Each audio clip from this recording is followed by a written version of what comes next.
If you lived in ancient Egypt, thousands of years ago, you'd see priests preparing bodies for mummification. The heart was carefully kept because it was believed to hold the soul and mind.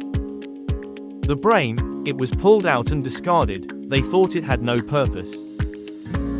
That's where our journey begins. For much of history, people didn't realize the brain was the key to thought, memory, and emotion. Centuries later in Greece, a physician named Hippocrates had a bold idea.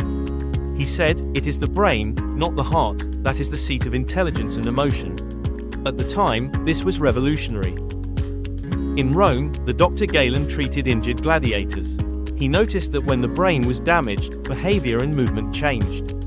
His observations gave more proof that the brain controlled the body. During the Renaissance, curiosity about the human body grew. Artists and scientists began to look closely at the brain. Leonardo da Vinci created sketches after injecting wax into animal brains, tracing their inner spaces. Andreas Vesalius published detailed drawings showing the brain's structure. For the first time, the brain was studied not as a mystery, but as a carefully organized system. By the 1800s, new tools like the microscope revealed that the brain was made of tiny building blocks called neurons.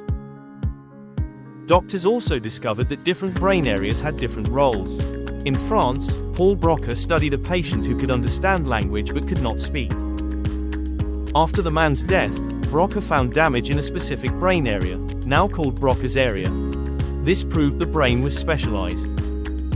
In the early 1900s, scientists developed the EEG, a way to record brain waves. For the first time, we could listen to the brain's electrical activity. Around the same time, researchers discovered neurotransmitters, the chemical messengers that allow neurons to talk to each other. Suddenly, the brain was seen as both an electrical and a chemical system. Today, with MRI and fMRI, we can see the living brain in incredible detail. We can watch which areas light up when someone thinks, remembers, or feels. PET scans show how the brain uses energy. Even more advanced tools, like optogenetics and brain-computer interfaces, let us control or connect with the brain directly. From discarding the brain in ancient Egypt to watching it think in real time today, our understanding has completely transformed. The history of neuroscience is a story of human curiosity. Step by step, across thousands of years, people discovered that the brain is not just another organ, it is the command center of who we are.